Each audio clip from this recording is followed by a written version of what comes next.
And we are live, back for another exciting episode of the Rings of Power. Let's talk about all the goodness that dropped last week.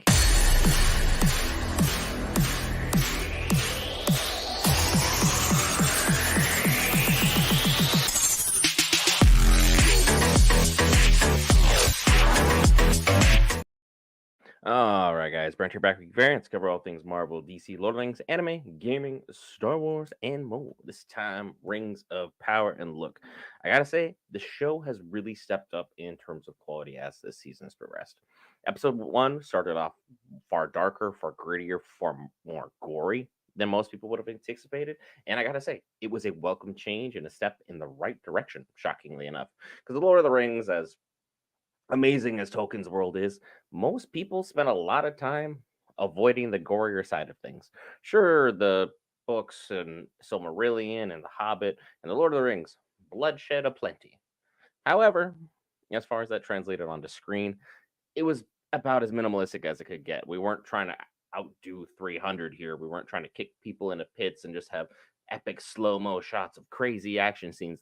The craziest thing you'd get is Legolas sliding down an Oliphant and putting two in his dome. That's about it. Nothing too intense, nothing too crazy, nothing too over the top. In that episode of episode 1, we literally saw the skull of Sauron get absolutely obliterated. Like straight up, a crown was jabbed into him, and where he just basically got stabbed 30 times in the chest, which, Carl, that does kill people. And, that was the end we saw for Sauron, only for him to reincarnate. And then as things have progressed, we've seen a very consistent trend. This season has stayed true to being darker than everything else adaptation wise. We thought because season 1 was so light and so happy and so inspiring, hopeful for so many, that things were going to continue to stay on this path. Season 2 was like, no, we're going to change things up. We're going to be a little more drastic about it. We're going to try and shake up some of the lore. We're going to get more back in depth with what we had ongoing, with getting back to basically some of the basics and the roots in which they started with. A lot of the time, they spent most of season 1 causing a lot of issues, either lore wise, order wise, how they planned things going out. It just was kind of, as much as I enjoyed it, it was a bit of a hot mess, so to speak. Like it knew what it wanted to do, but it didn't know how to execute it.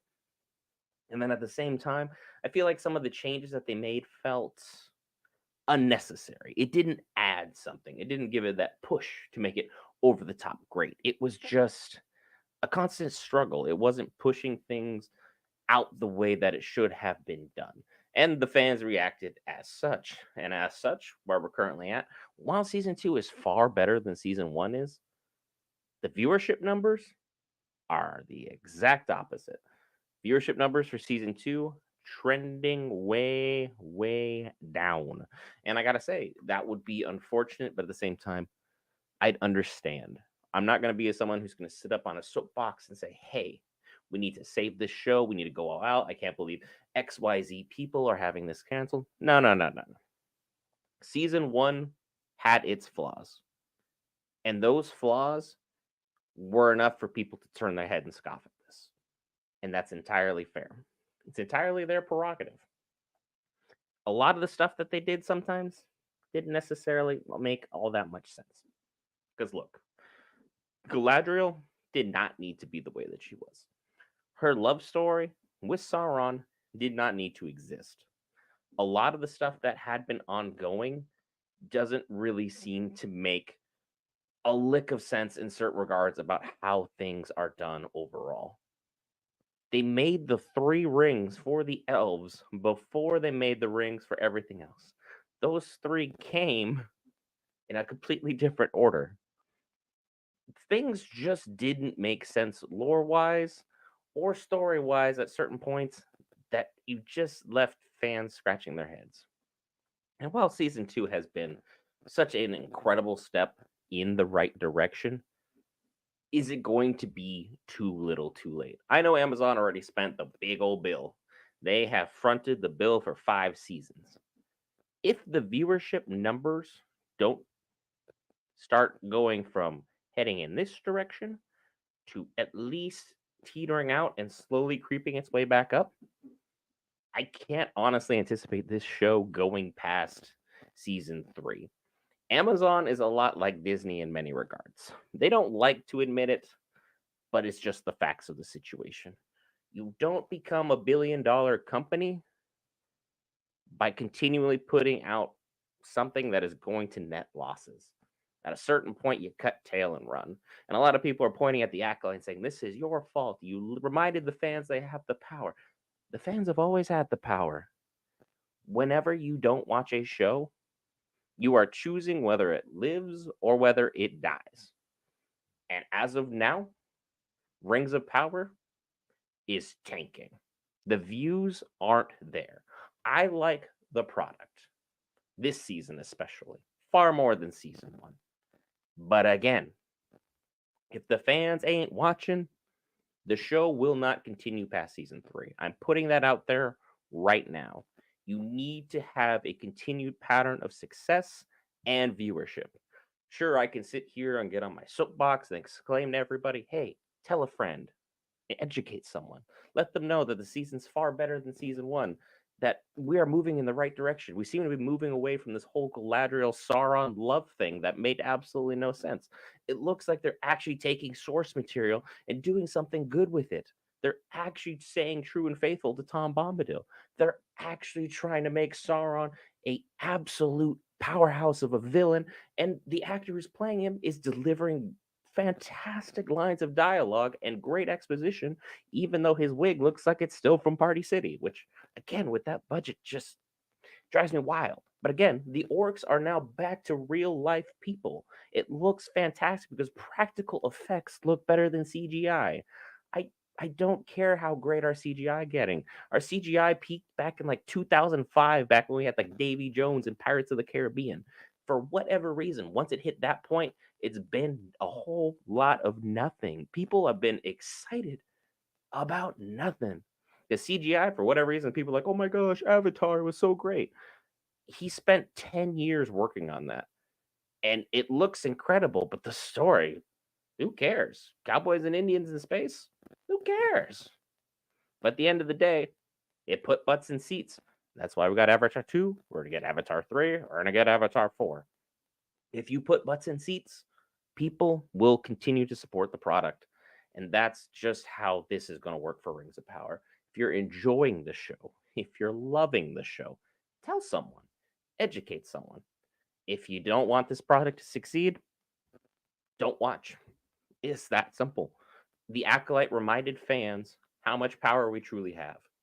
We front the bill for these companies to make these products.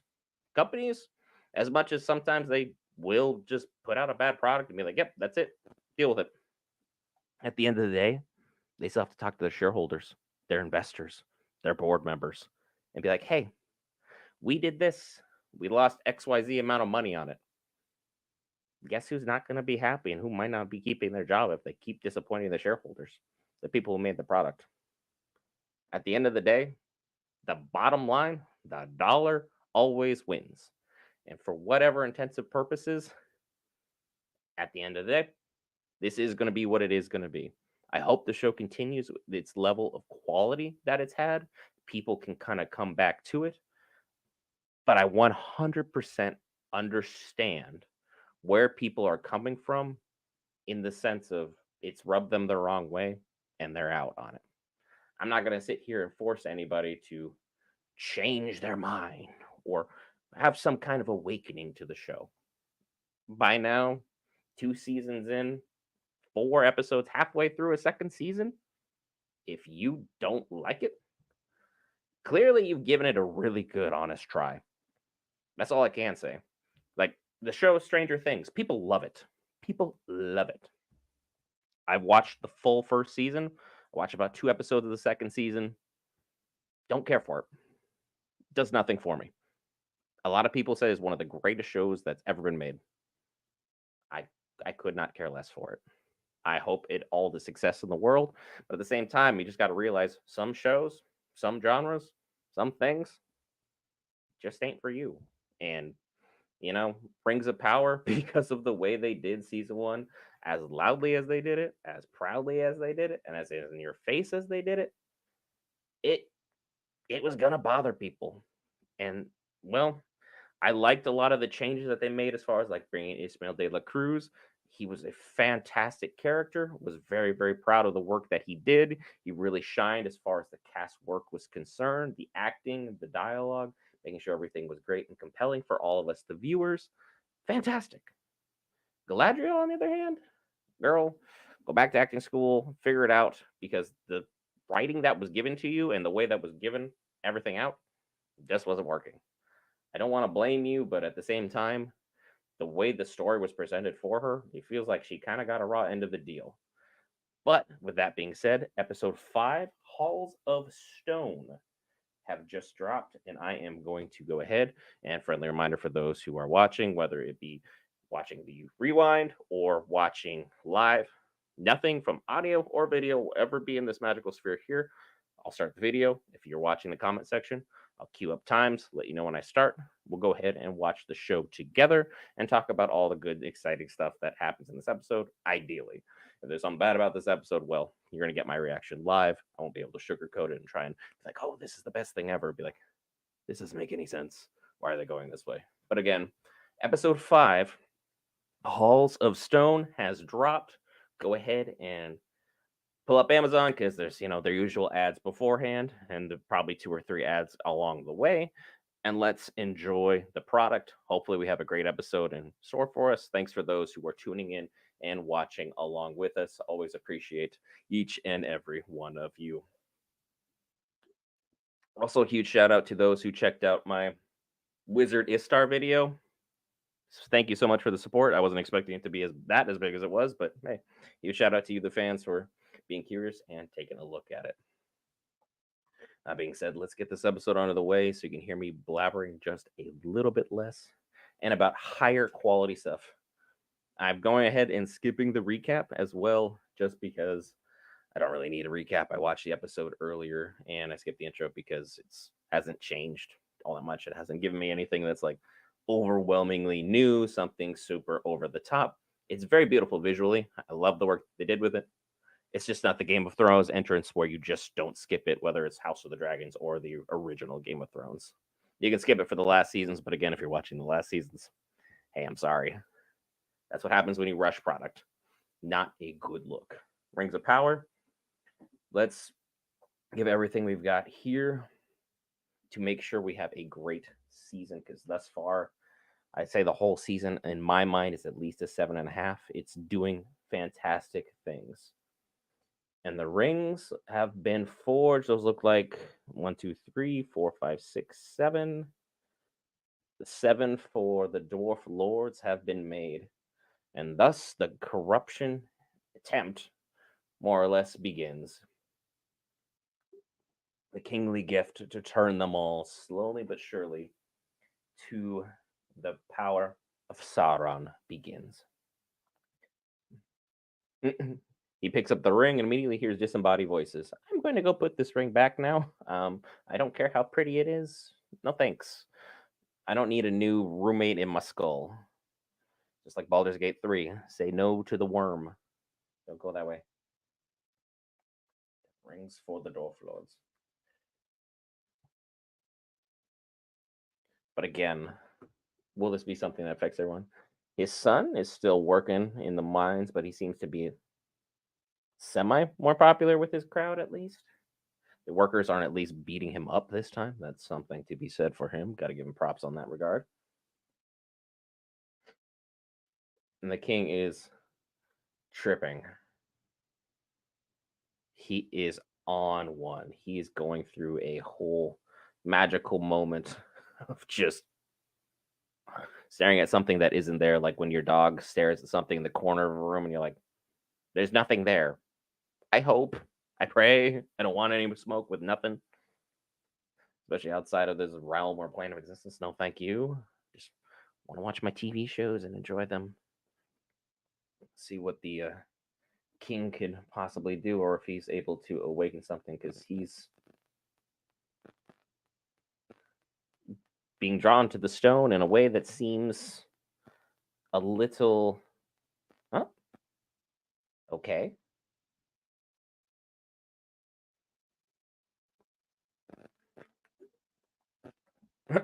He's like, tear down the foundation wall. It's perfectly fine. Yeah, and it's like if anyone understands building a house, it's like taking down your foundational support, like straight out from under and be like, yep, we'll build up from here.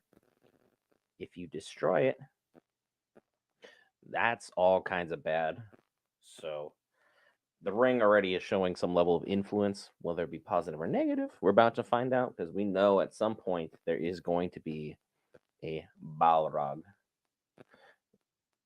Will this be part of the way that which they accidentally wake him up or get through a lot of the scenes? We'll see. Yeah, just hey, get everybody else out of here.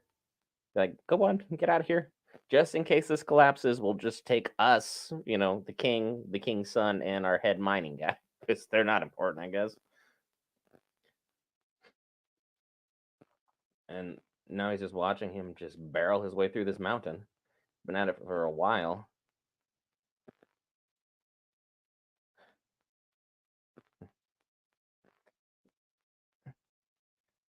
It is interesting to see him fighting for his people, at least in this regard.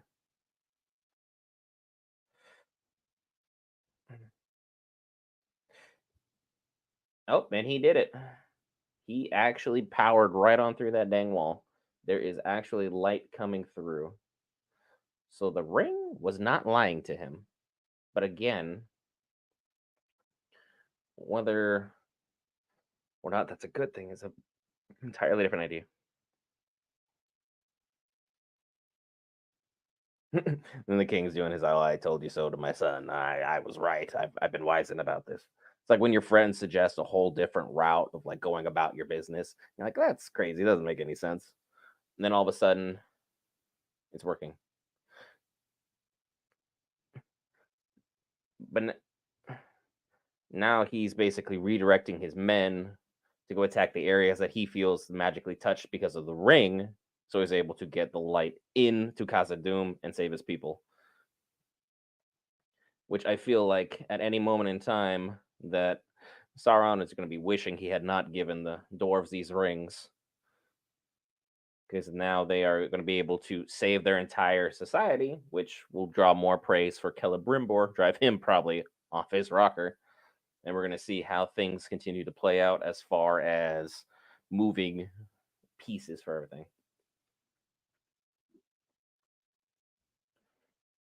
But like, what a thing you can say for the people, right?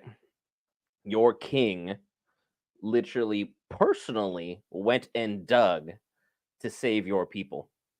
Who else would go out and be able to make this kind of play? And everyone else are just crazy to see. And now we have dwarves and elves harmonious for once.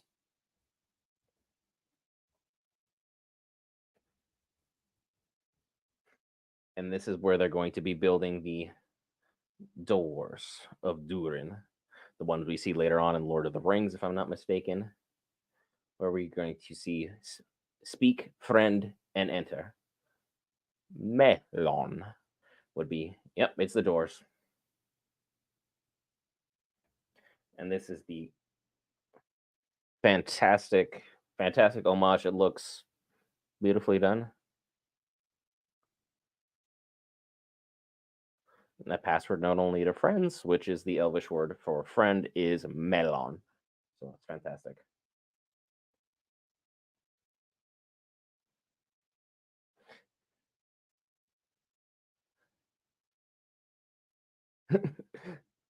Celebrimbor's having a good time there, but we still see Anatar having some reserves about what's going on. Celebrimbor, of course, catches his eye and is like, Anatar, what are you doing? Why do you seem to be not enjoying this peace and prosperity we brought to ourselves and to our friends? So we'll see if how it lasts.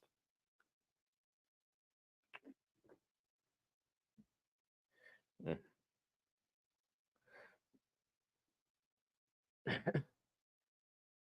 Interesting. How this can Anatar is chastising Celebrimbor for their success. So that is quite peculiar. He seems to be cutting everything down. But again, Anatar seems to be negging, would be the proper term for this.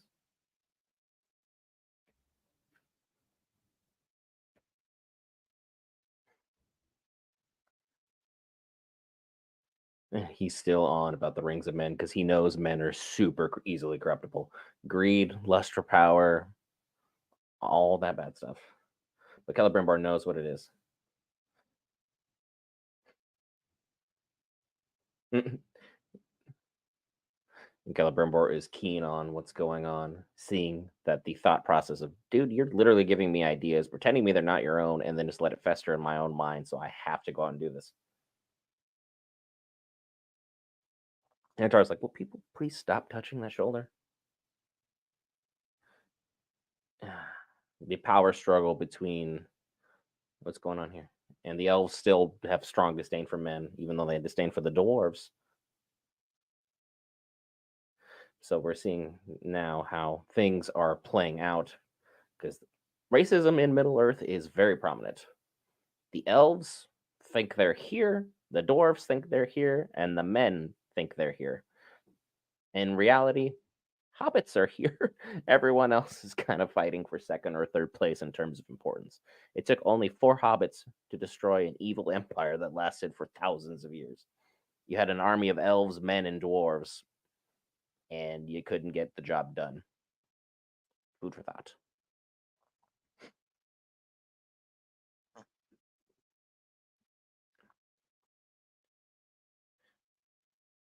Because Anatar is basically glaring down Celebrimbor, burning holes directly in his head. He's like, yeah, you're going to fix this. It's like men are weak, and that's why they need these dang things. They need the accessories, they need the bling. I can't control them, and I can't get my ring race in the future if you don't do what I need you to do right now. And I can't do this without you.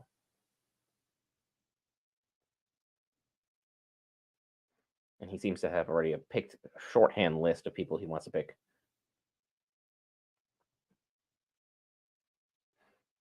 He's saying we're going to pick only the best men, the wisest, the most noble.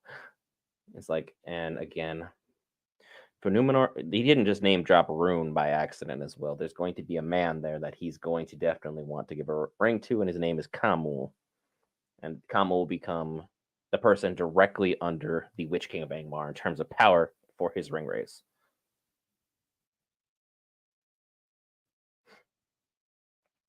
Because Anatar is running with this.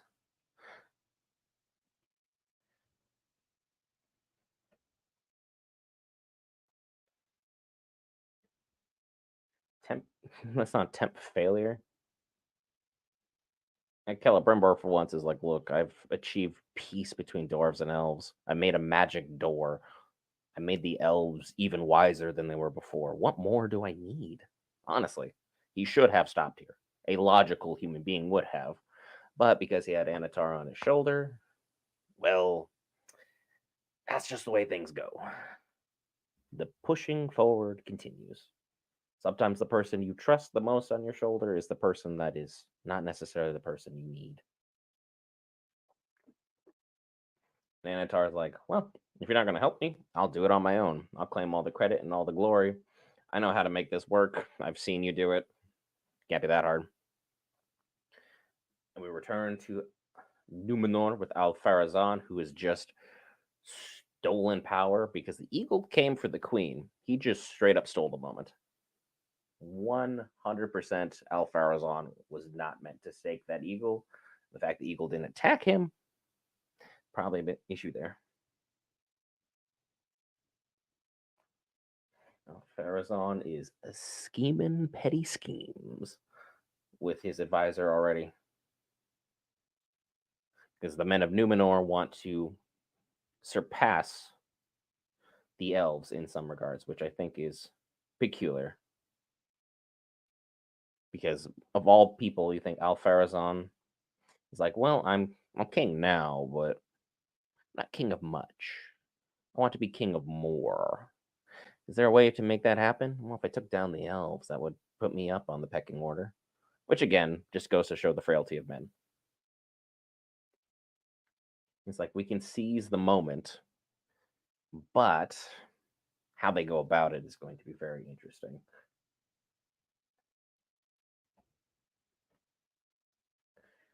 He is definitely the definition of greed, which is very true to the Silmarillion mentions of him.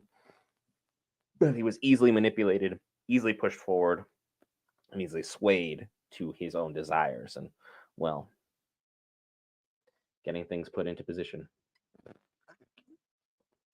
Farazan's trying to secure what seems to be a legacy for.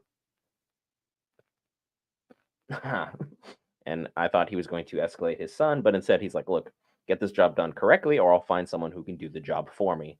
Either way, I need to get this done.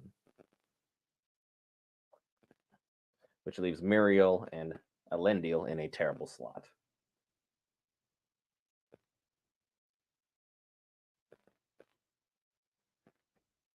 They're basically outcasts at this moment of time, even though they're still living in royalty, because like she's living in a palace, blind and looking for the best of what's going on here. But will Muriel continue her push to be queen is the real issue. She may feel that this moment has been, already decided by the Eagles' journey.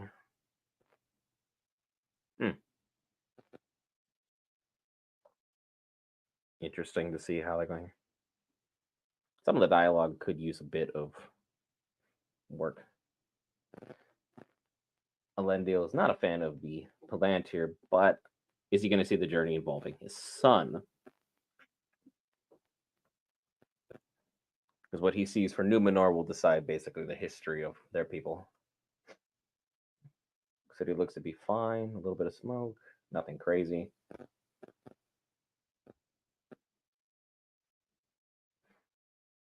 Because she saw something else entirely.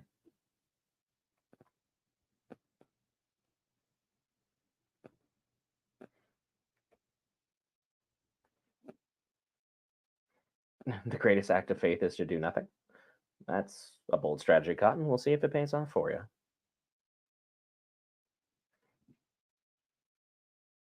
Because Muriel sees the end of their people, and when he touches it, he sees hope. But now Muriel is mistaking this sign as, Farazan is meant to rule. This is fine. This is part of the plan. We're all good. Nothing to worry about.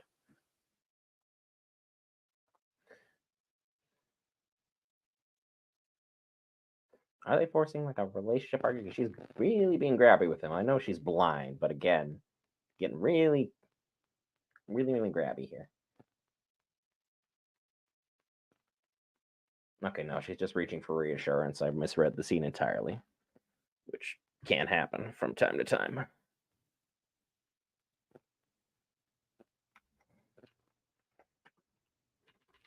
And we're back once more for commercials. I get to learn about, 4 commercials. Gotta love how that goes.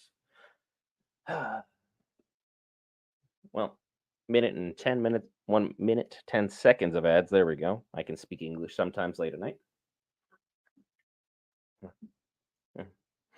So, thus far, the show is continuing to deliver decent dialogue. This one seems to be more of an expositional episode than an action-based episode. As our last episode we got a lot of action going on as we saw the ring race being portrayed, and not the ring race. My goodness, the come on, the Barrow Whites. There we go. Get my Middle Earth mystical figures correctly. That would be fantastic. If I can just name the undead, that'd be cool. But again, had really good action sequences there, and they covered a little bit of how you could actually stop a Barrow White, which is shocking because I don't really remember if that had been touched upon in the lore or if that was just something that was a video game addition overall. And then Prime Video is still continuing to promote Tom Cruise's new Mission Impossible film, which will be interesting. Don't know if we'll have that covered, but I mean, it looks like it'll be an interesting blockbuster when that does arrive.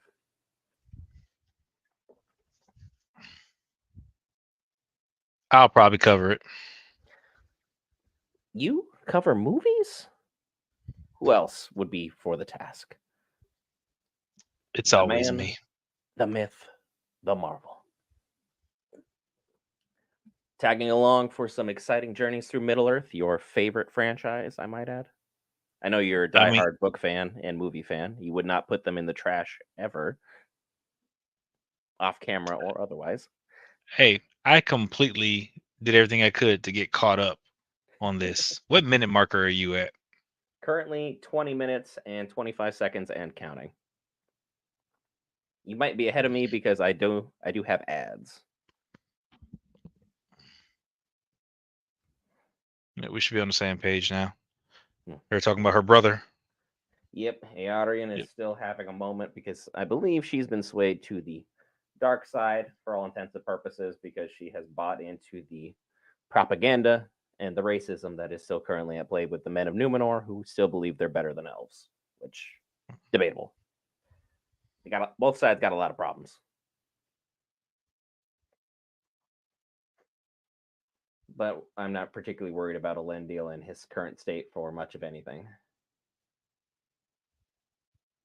I'm more worried about what's going on with his son Isildur.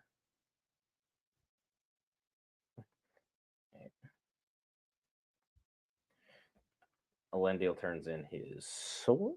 Very interesting to go this route. And will he respond to the petty comment? And just let it be what it is. Because I think he sees this for exactly what it is. Just trying to Hmm. create discontent.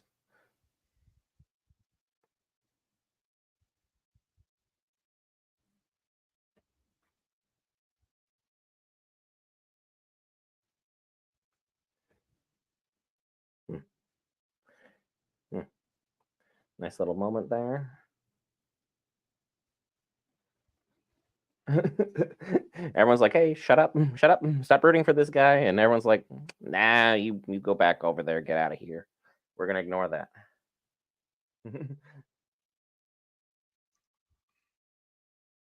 The people have clearly spoken on who they rooting for. They have picked I a said, team. what is this guy gonna do? Nothing. He is a whole lot of nothing. He's nothing but his daddy's errand boy.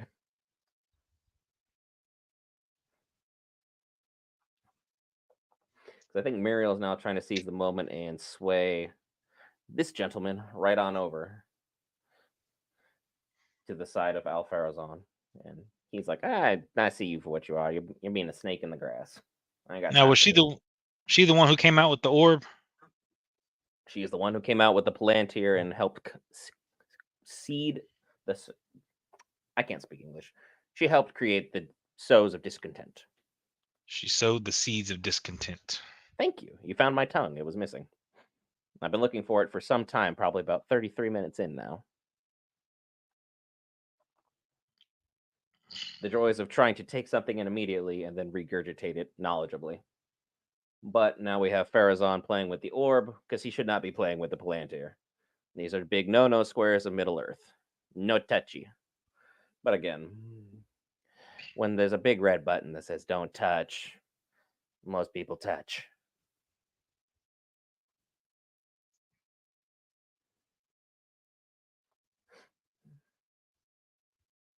And then Celebrimbor has continued to lie to his king because he's all about him and all of his glory. And he's starting to realize Anatar may have been calling shotgun this whole time and he's just been in the passenger seat.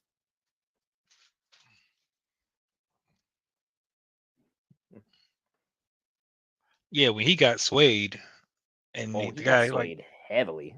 yeah, that was kind of wild. I didn't expect that. Everyone has a weakness, and Anatar is potentially very, very adept with his charisma rolls for Baldur's Gate purposes. He's rolling nat 20s a lot of the time.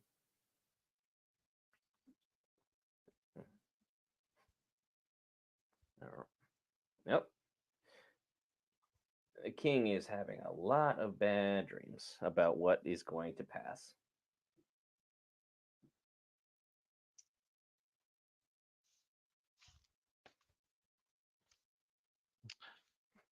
Everybody's calling out the people who got the rings on. Like, we see it whispering to you. It's obvious. For the viewers, yes, and then a lot of people are starting to sense, at least around those who have it, to be like, "You ain't acting right. Something fishy. Who's making these ploys and causing these discontent going on here?" And then we get the lovely Disa back with her husband, who has been a very nice point for season 2. Hmm. This is kind of a good moment for him to see his dad at least save the dwarves. No better thing to have your leader on the front line doing the work that other people be like, "I ain't doing it."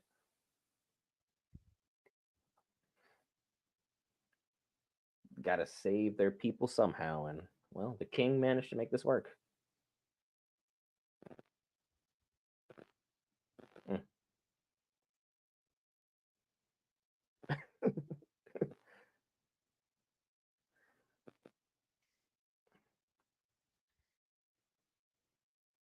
Hmm.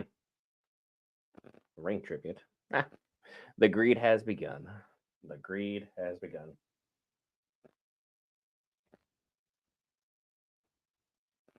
Mm.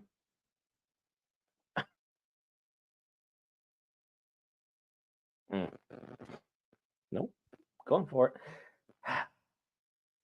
it. The wife wants something, make it work. Good old haggling. Fantastic. He's a pretty rock, though, ain't gonna lie. Hmm. Why do you got an alligator hanging out? What's that, I crocodile? know, right? That's Loki. His variant somehow got lost in the wrong universe. Nope. Um, I would not go in the creepy dark tunnel, but again, you're dwarves, so this is no place like home. Because you might wake up something that you don't want to. Because if we see a bright red light, just run. Bright red. Well, we see a bright red light. Oh, there's very creepy things in the depths of the mountains. And oh boy, he's going to be here, ain't he? If there was going to be a scene where he showed up, this would be it. This is too wide open otherwise.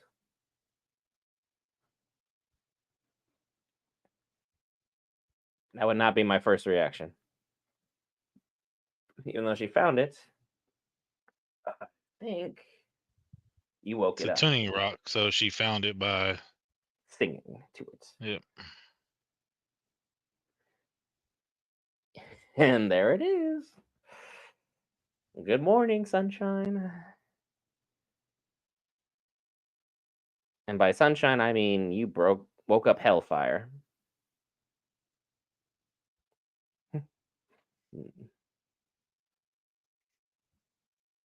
Oh, you just bought that. $150 down the drain. Hmm. Hmm.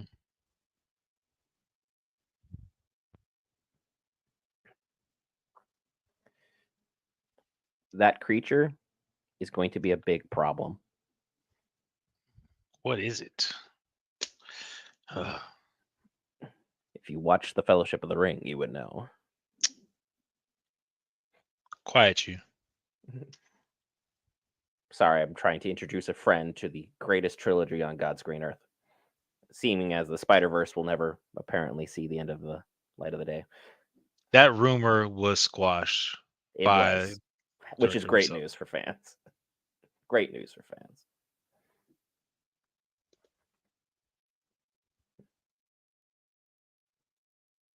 A lot of interesting looking people here. 3 for the elves, 7 for the dwarves, 9 for mortal men doomed to die. Gotta love a lot of the callbacks they're providing in this episode.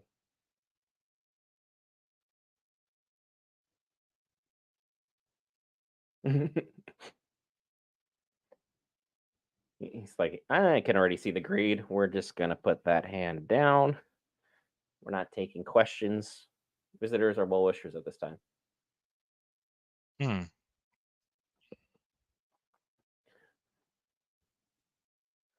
Mm, He's gonna.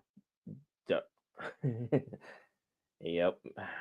The dwarves delve too greedily and too deep, and in the dark, Oop. they awoke it. Were those claw marks on the wall? Yep. Nice little gold vein with claw marks on it.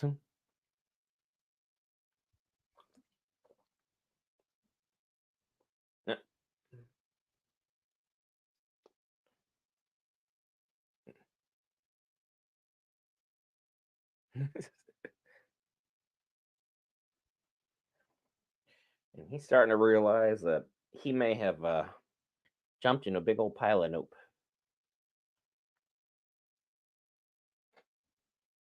The same thing that happened with everyone who's touched the rings of power corrupted.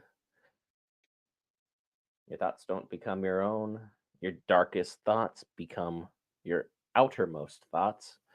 And you're controlled by this little stupid rock that fits around your finger because it's shiny. Lovely, ain't it? Hmm. Yeah, I was watching episode 2 and I came to the revelation of the little saying that said, the one ring. And I was Mhm. like, oh, okay, that makes sense now. Yeah, Anatar's got the long scheme in mind. He's playing the long game. He's not he's not laying out a bunt. He's going for the big home run to win it all here.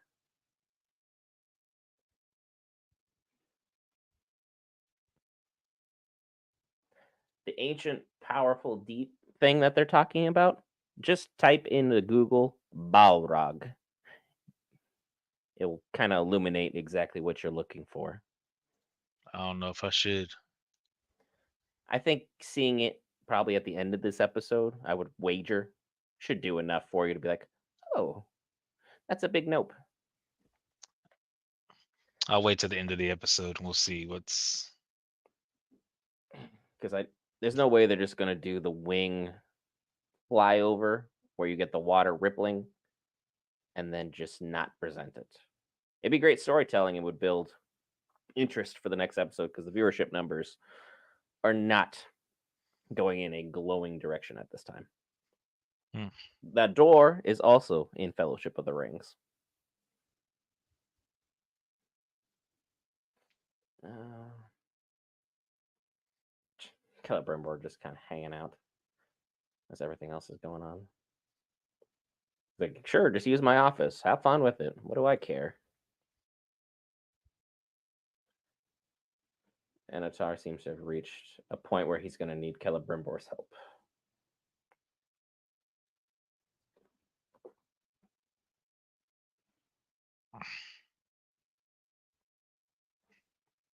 No,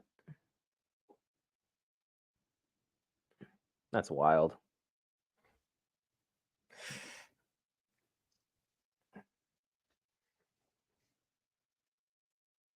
No. Gotta love it. Oh, that's a problem. Again, don't keep the heaviest object in the entire room in the ceiling.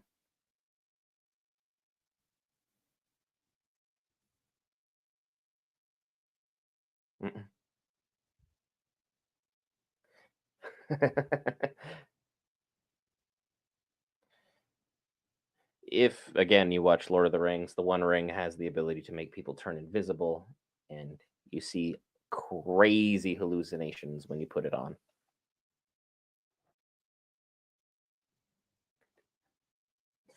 So Anatar is already jumping the gun. Is like, I'm going to work on my master project while I'm working on my side projects.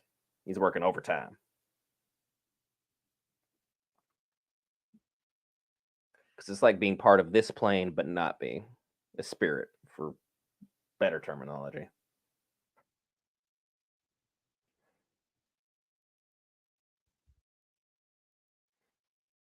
Are we describing a Balrog, or are we describing something darker? Mm.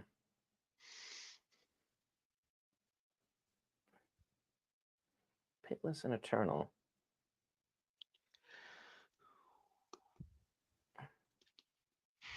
Ah, she's seeing him for what he really is, and that's the problem.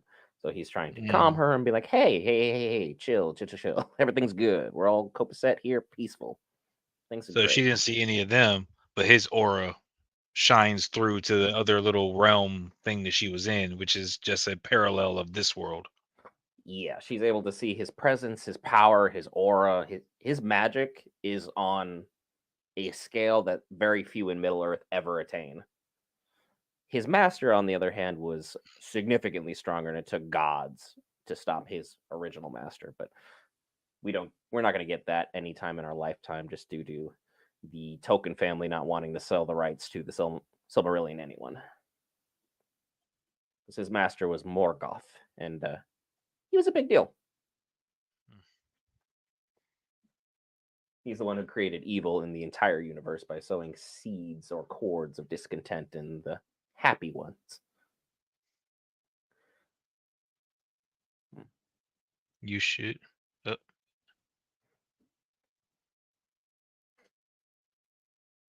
Mm.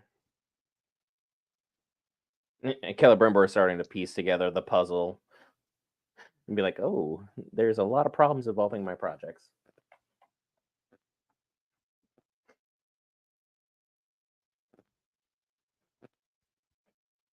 Good for him. He's at least seeing the problem, but this is going to make Anatar's life more difficult.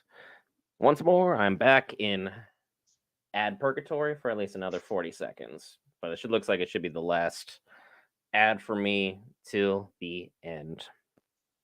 I'll They're pause doing and a wait. great job with callbacks, a lot of Easter eggs of value. A lot of the stuff calls directly back to the original works, either whether it be Hobbit or the Lord of the Rings trilogy itself. And they seem to be done well, which I'm very happy about. Season 2 is far better of a product in my mind than season 1 was.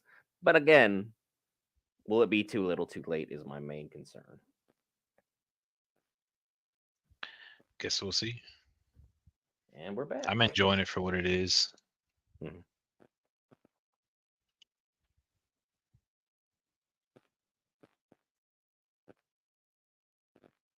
Mm.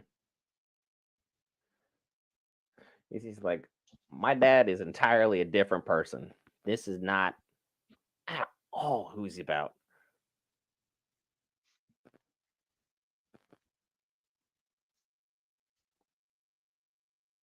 But there was magic you weren't able to sense, unfortunately.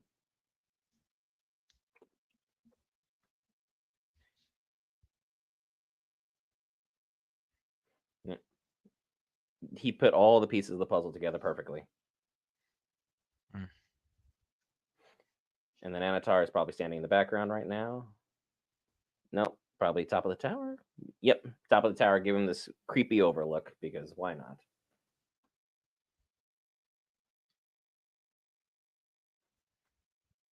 Hmm.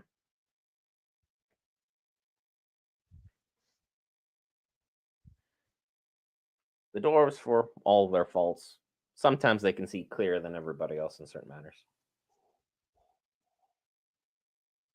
I mean, when you spend that much time in the dark, it's probably easier for you to see. I mean, Plus, he's not really blinded like Celebrimbor is, where he's like Celebrimbor is looking for his next big project, that thing to put him over.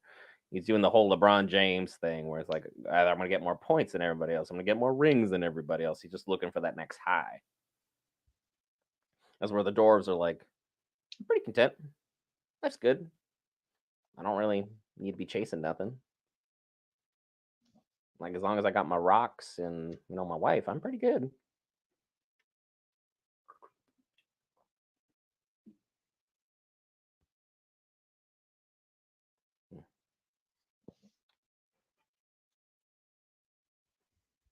A lot of interesting pieces here from Anatar here.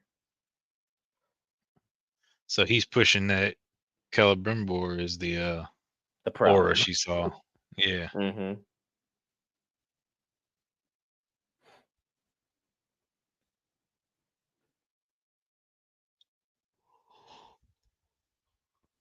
And now he's probably going to compare her to like some goddess or something.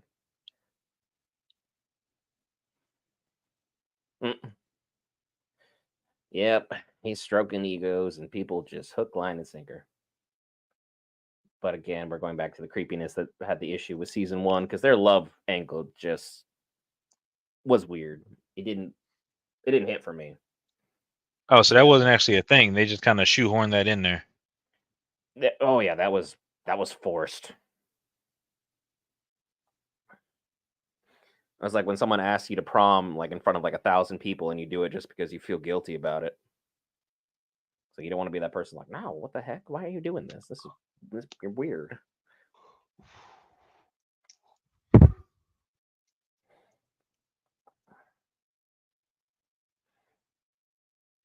Saying a vigil for their people,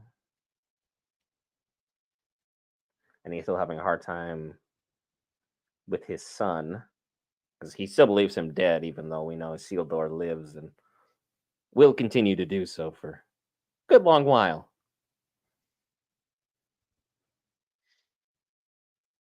The line of Elendil is very important.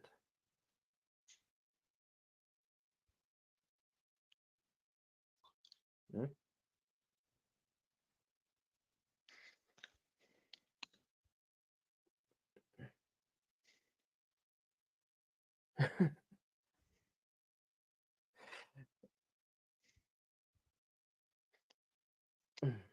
Oh, Yeah, I hope something happens to you, homie. So much right now. yeah, he's just riding daddy's coattails and having a great time with his power, but he's still just swinging for the fences with these shots, though. If he gets that reaction out of him, the whole line falls.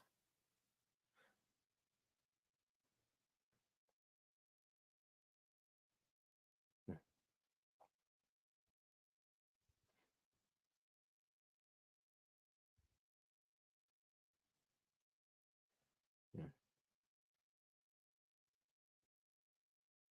mm.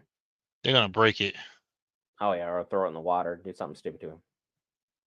Ah, Golden Boy should not have done that. That's not the move. This is going to show how well Numenor is making their big old change. Yeah, that's. Oof. Thank you. Oh, you've been promoted to first sucker punch of the show. I don't know if you really call it that though.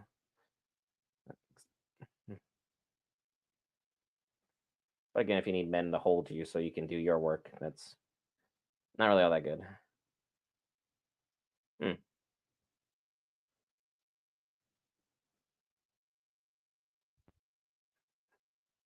Hmm. That was the best comeback you had. Nothing left in the chamber.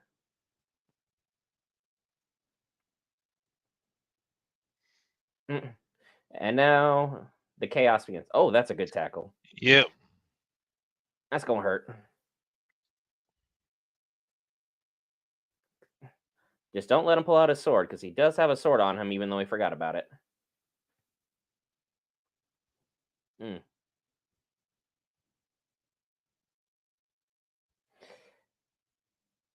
Are we really gonna off one of our characters like this? Because he has no business losing to this guy.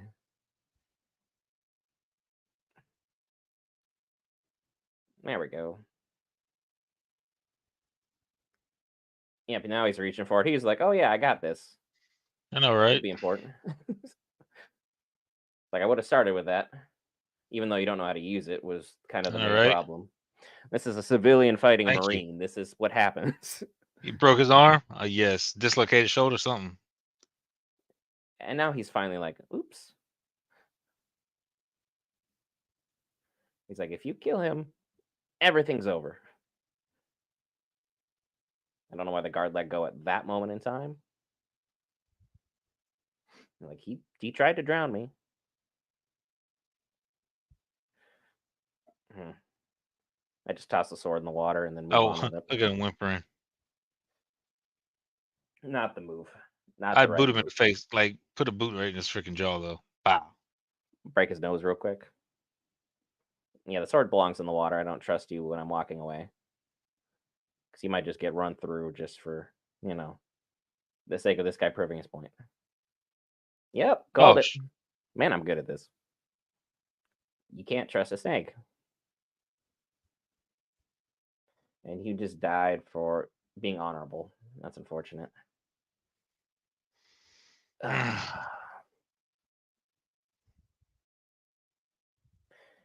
That petty guy was not going to let the shoulder breaking go. And it was use the correct shoulder, so that's good on their part. Sometimes they forget.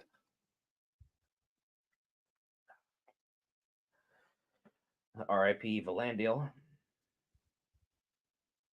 He was a good man. He did the right and honorable thing.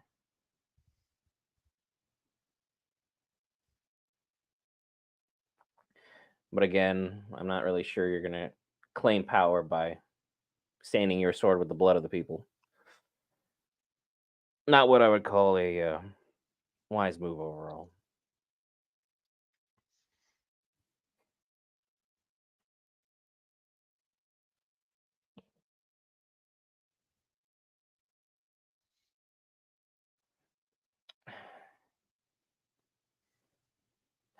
so his shell does go for one son, just not the son intended. Yeah, we're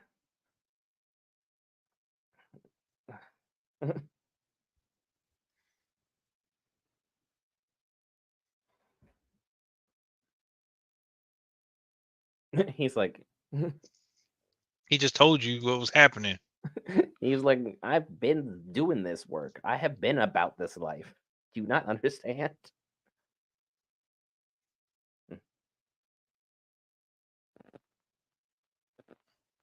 Point blank question: will Sauron lie? And of course he lied. I mean, come on, villain. I think he probably thought of it as like, did I alter it to not do what I wanted to do? Oh no, no, no. Of course not. He did exactly as it was intended to do. But he's also sensing that he's going to need to pick up the pace on everything else, or he's going to lose Celebrimbor. We did. Ah, there we go.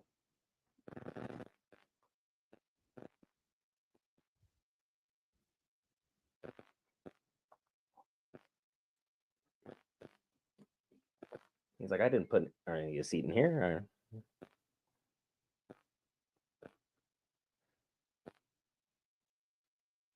Mm.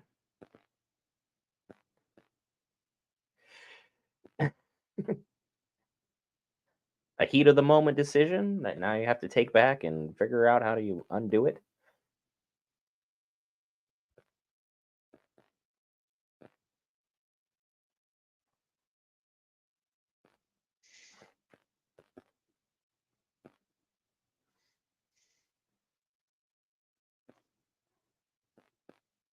Yeah.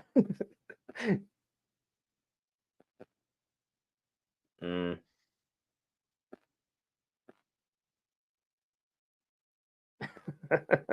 Mm. God, he's good at this. Playing him like a dang fiddle. Like, who wants to hear from the bell tolls on fiddle? Because he's got it going on.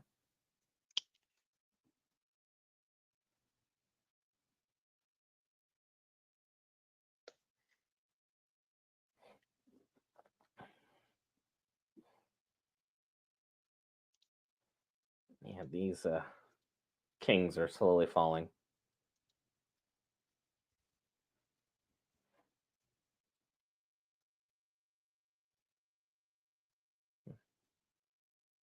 Hmm?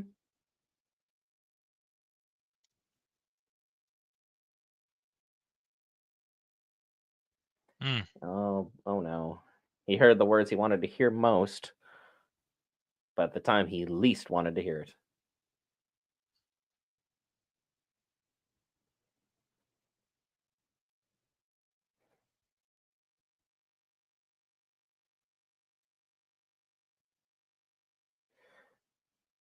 Oh no. Prince Durin is restored, but at what freaking cost? Mm. Because he senses all the voodoo on this 100%.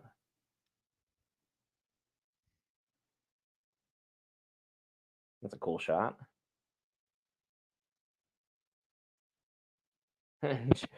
She probably he accepted.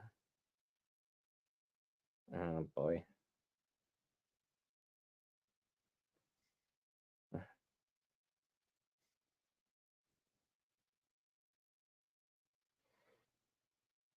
It's like she's gonna sense this as betrayal, even though he honestly did what was best.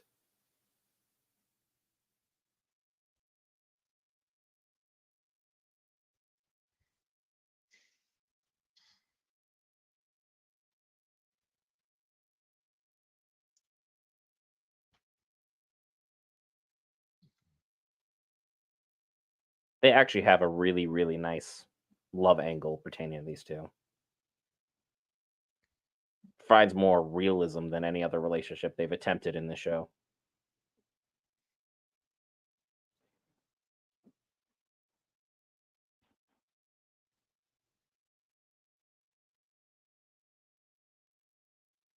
Mm.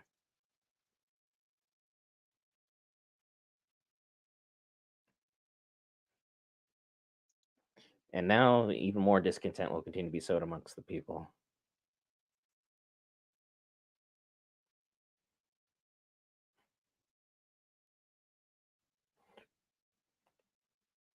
Mm.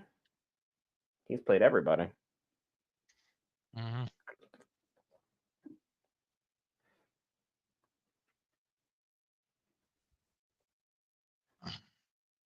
Yeah, I would not trust that little eye flutter there. He's got everything going exactly as perfectly as he could have wanted it to go.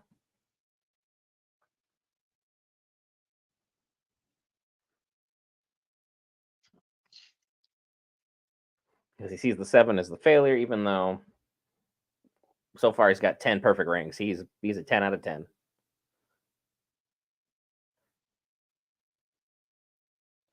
But they're looking for a perfect 20 out of 20.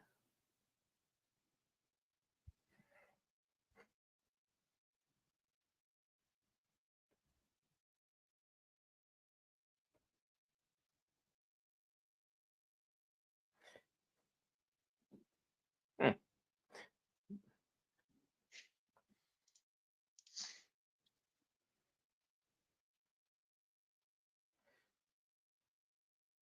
Hmm. Now he's working through fear, trying to ensure that everything will go as smoothly as it can, even though they're going to try and break them.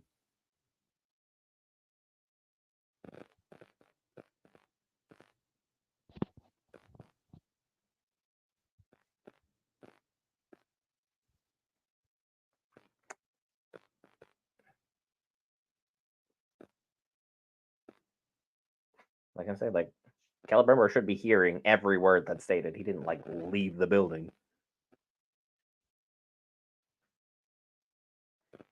Because Celebrimbor, I think, is starting to realize more and more day by day as each second passes how deeply into the spider's web he is, for better or for worse. Because he's like the cool manager you have at work when you have that terrible boss above them. He's that go between that makes everything seem like everything's all good, but turns out they were both problems. Mm. Mm-mm-mm. Okay, we're going back to Adar and going to see what's going on with Galadriel because they are closing in on Region and that ever legendary siege. When you go back to practical effects, things look a crap ton better than CGI, which means episodes 7 and 8 is going to be the big battle if they're going to be this close. They may start even in episode 6.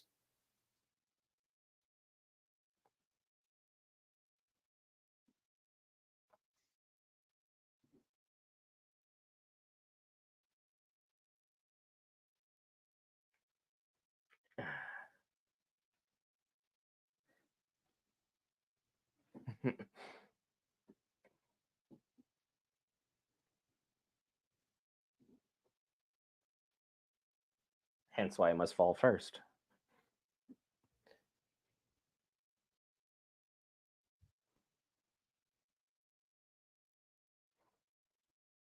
It's like you're going to need to send an SOS to somebody, anybody. Man, Like, you got any friends anywhere? Mm, mm. The elves have realized they are beyond hope.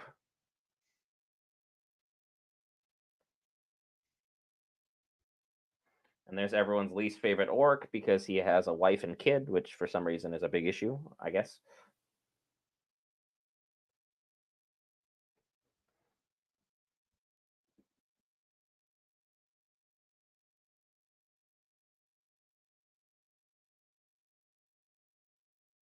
Mm. She could probably take out most of them if she had a weapon, but I doubt she has one.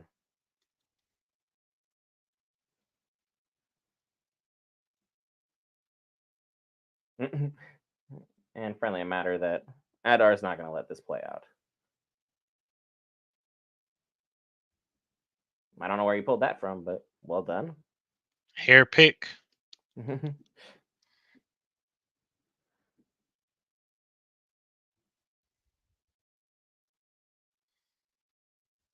sorry, I do not want your face that close to mine, no offense. Even if I'm holding you hostage, just gonna push the scar face out of the way, please. Thanks.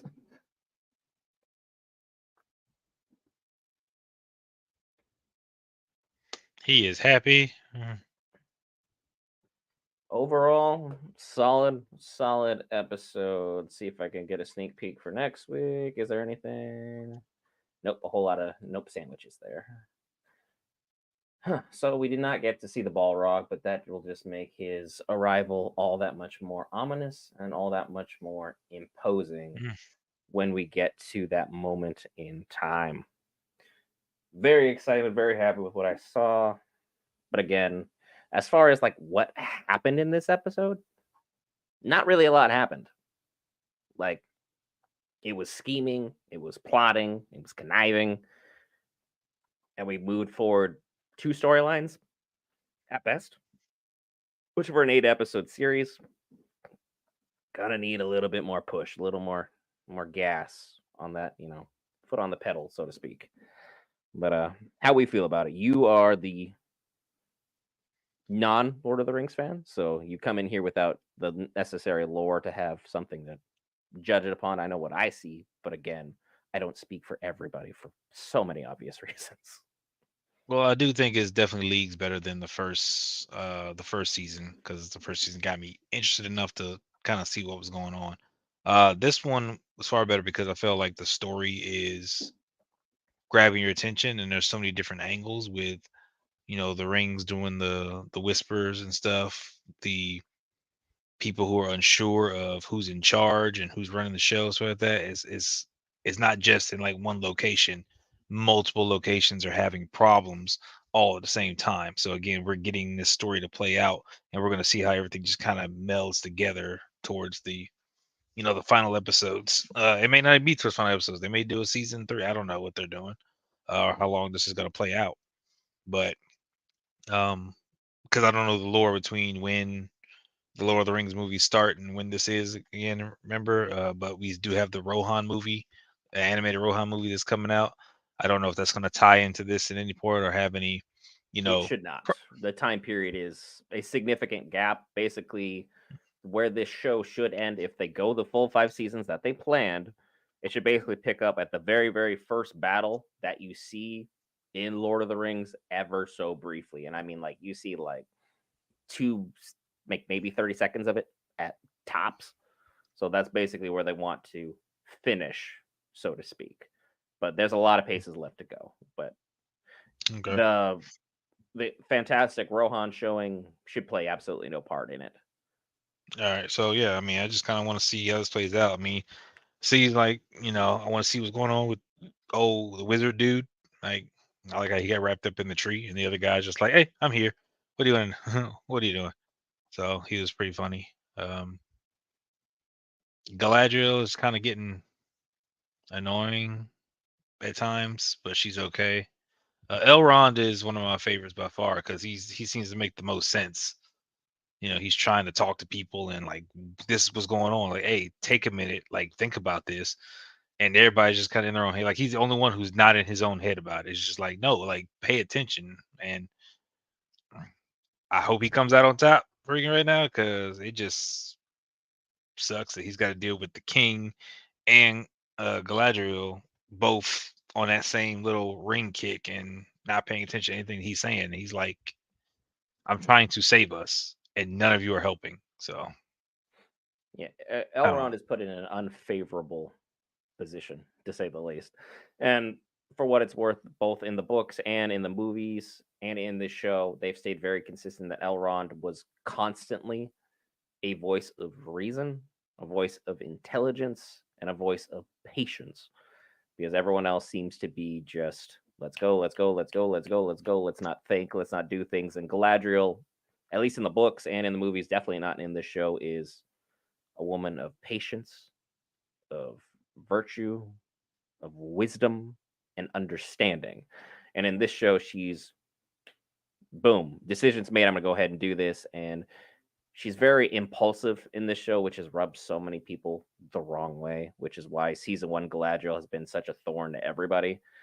She's far better in this season, but I feel like they spent a significantly larger amount of time focusing on story this season and getting things better fleshed out because season one did an okay job of weaving in and out on multiple stories at the same time. This season has Khazad-dûm cooking, Rhaegon is cooking. We have everything involving the elves back home in Lindale cooking, or Linden cooking, and then we have the Southlands still going loud and proud. And we had Ents introduced last episode, which is huge, including I believe that was an Ent wife, which has not been seen for thousands of years in the Lord of the Rings time period, which should kind of give you an idea as far as the movies, the gap between this one and before we get to where we're picking up with either the Hobbit or the Lord of the Rings, respectively. Because the first battle in the Lord of the Rings happens well before a lot of stuff happens as far as even the Hobbit and other stuff. But again, I think they're doing a better job with lore. I think the pacing is better, the story is better. Not doing CGI as heavily has been huge for them. Because I mean, you remember the orcs from last season? Hmm. Not a good look, right? Yeah. And now you see them and you're like, okay, these are people I don't want to hang out with. I do not want to be anywhere near them. They are imposing. They're terrifying. They may not be all that tall, but they look like all of that level of menacing that I would just be like, hey, I have no beef with you. We're all good. Let's not mess with this too much. They have that look that you're looking for. And as far as I'm concerned, not showing the Balrog can play out well. But again, they need to pick up the pace as far as the introduction of that Balrog because Khazad-dûm is deeply tied to his little wake up call. And they will touch upon that, I'm sure, heavily in the next couple episodes because he's a he's an interesting character. I'm sure you're going to have a fun reaction to him when you do get around to seeing him when they finally, put him on for everybody to bask in his glory. Because he was part of the initial trailer, so you can go back and like take a look at the trailer if you wanted to see him. But again, I think seeing how he's be done in fullness will be exciting for the fans. All right, well, episode 6 is where it's really gonna kick off because it's only 8 episodes, right? Yeah, only eight Yeah. episodes. So episode 6, where stuff is about to kick off because they gotta close it out 7 and 8. So we're gonna get those big moments and those big cliffhangers coming in to bring you like you're gonna see something for 7 to bring you into the season finale, and the season finale is gonna do something to set up for next season. So 6 is the catalyst episode right now, which with Game of Thrones it was always episode 9 that was the catalyst to kind of throw it in. So it could be 7, but right now I think it's going to be 6 with how close the orcs are to the city and how focused Celebrimbor and uh Anatar. Anatar, how focused they are with completing this stuff. because I feel like Anatar's finna they're finna get done what they need to get done. Anatar's finna have what he needs, and he's gonna leave while the orcs are showing up because he still doesn't want to be seen or captured or whatever. He's still working in the shadows, so I think he's gonna bolt with the rings or whatever and be somebody. I don't know. I don't know how the rings get distributed, but the 7 rings are already out there. The 3 rings are already out there. So I'm assuming he's gonna get the 9 plus his 1 Hmm. and take them out of there, and then it'd be a lot easier for him to just be somebody and sow the seeds to the mortal humans because again, we're human, we're stupid like that, and just start setting up to get them messed up because again they keep going back and forth about how men are the most easily corrupted, which as far as I know they're not wrong because everybody else is made up. So makes sense. So he's going to start corrupting them, I guess, and doing whatever. So I don't know if this is going to start a war amongst themselves and start fighting each other at some point, or they're going to close off from each other and not provide aid to the next country over or the next region or whatever. I have no idea how this is going to turn out, but I don't think it's going to be good because Sauron wants to rule everything. And welcome into the chat. Welcome into the chat, V849. As far as like things are concerned, yeah, it's going to play out. The One Ring has not been forged yet. The One Ring is forged in the fires of Mount Doom, and that's all the way in Mordor. So that will not be made here. But Okay. again, the 9 can be made, and Anatar, at least if they're going to follow the lore and the books correctly, he goes personally as Anatar, which is Elvish for gift giver, and he picks out the 9 basically most powerful and wise men there are. 3 of them are men that are on the regular side of the continent. 6 go to the Numenorians, which, we're seeing how frail and easily corrupted they are as they just took out our boy Valandil, just clearly with a clear shot right through the heart. RIP to a good one. So definitely not in the right state of mind. And as far as the books are concerned, Alfarazon was someone who is prominently mentioned as the key individual who brought the downfall of all of Numenor. So great title to be had. Definitely not one most people want. You don't want to be the person that breaks down like an entire empire. Not really the ideal job for anyone to have.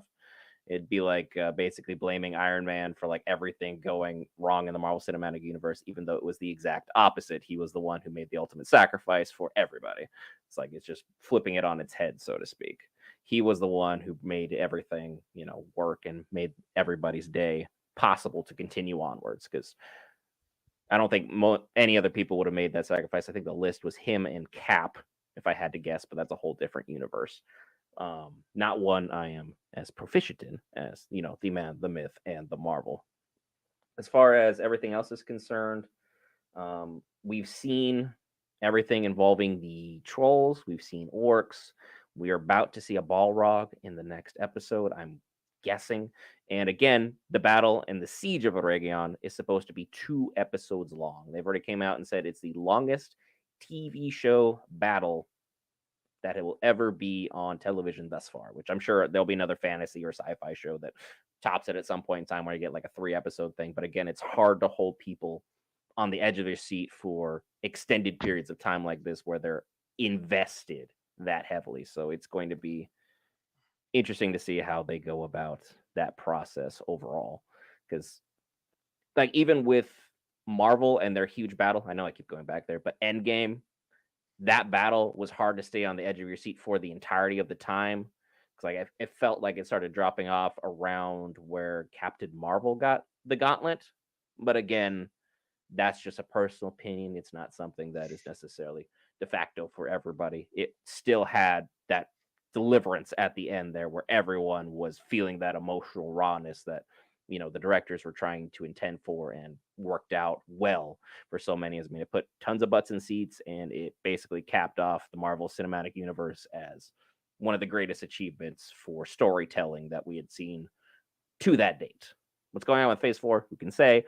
But again, the first 3 phases thumbs up. A couple stumbles here and there, but overall, fantastic product. And I hope much the same continues for Rings of Power in only so many words. I hope they're able to continue. But again, just like with the Acolyte, if people don't watch, billion-dollar companies will not continue to put out and hedge losses. They're just not about that. They're about good, sound business. And unless fans continue to stay invested, continue to stay involved, and continue to root for the success of these shows, whether by word of mouth or by using, whatever platforms such as Geek Variants to promote it, I don't think it's going to continue to survive, which would be unfortunate. But again, we both agree, I think, at least as far as season one rubbed a lot of people the wrong way. And unfortunately, they never came back. It did them dirty enough to be like, yep, cool. I washed my hands of this. I gave it a full season. It's just not for me. Which, everyone's entitled to their opinion, and we at Geek Variants respect everyone's opinion. So I'm not going to get on a soapbox and be like, you need to do this, you need to change that. It's not for you. It's not for you. That's just the bottom line. And that's just how things continue to go in our world. I think the Acolyte just reminded everybody how powerful viewers are to companies, for better or for worse. So it's that beautiful fine line, that lovely double-edged sword. Business is business. There's people not supporting your business, you won't have a business. Um, but again, that's a soapbox I got on for about 10 minutes before the episode even started. So I will lay off that one. I'm sorry for those who stayed around for the hour and 22 minutes for me just continuing to bemoan that point at length. I've labored it to some extent. Any final thoughts on this episode as we wrap up and probably go into the review?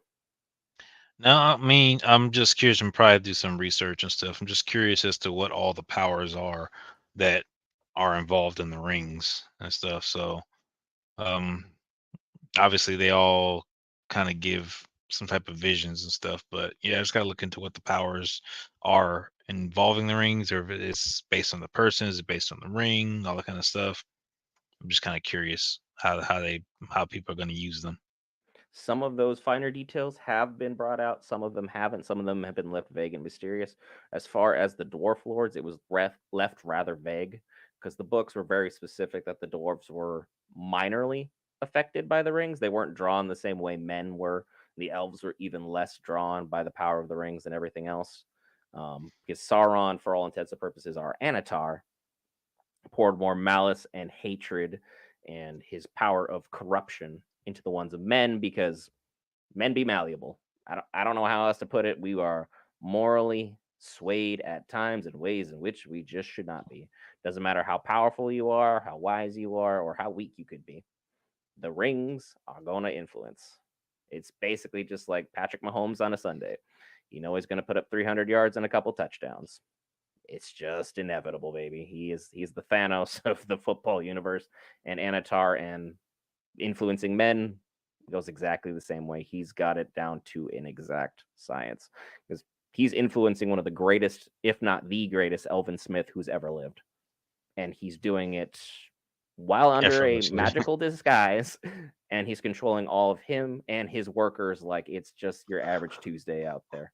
So it's been a fantastic showing, at least for this season. I know season one let down a lot of people, but I hope to see tons of continued support and that the finale comes across so strongly that people will be like, hey, you know what? I missed the initial launch of the season. I'll give it another go. We'll see. Never say never. Crazier things have happened because, like, we've even had shows like Firefly, which was a great first season, somehow never get renewed and never saw the light of day again. And it was very, very unfortunate for that one particular series. But those are my thoughts. I'll have more thoughts in the video recap if you hit the lovely red subscribe button. Tag along with the channel. If not, likes or dislikes are also welcome. Let us know your thoughts, your feelings, your emotions, because you, the viewer, are the ones who have all the power. Friendly reminder to each and every one of you, whether it be on Twitch or on YouTube. We will be streaming very actively this next upcoming week. We still have My Hero Academia coming Saturday morning for me. And then for next week, Agatha All Along drops Wednesday at 9 Eastern Standard Time. We will still be here for Rings of Power that night at 3 a.m. Eastern Standard Time. And again, that very next day, The Penguin episode 1 will be dropping on that Thursday, again, 9 Eastern Standard Time before it kicks over to Sundays. It'll be Sundays at 9 Eastern Standard Time. I don't know why the switch, but hey, I don't make those rules. I'm just excited to see that series in all of its glory. I hope DC comes out swinging. Be sure to support all official content on all official channels. Again, hit the subscribe button if you truly like and vibe with the content. We appreciate each and every one of you. Will, any final thoughts for this episode? I'm good. We'll see you in the next episode.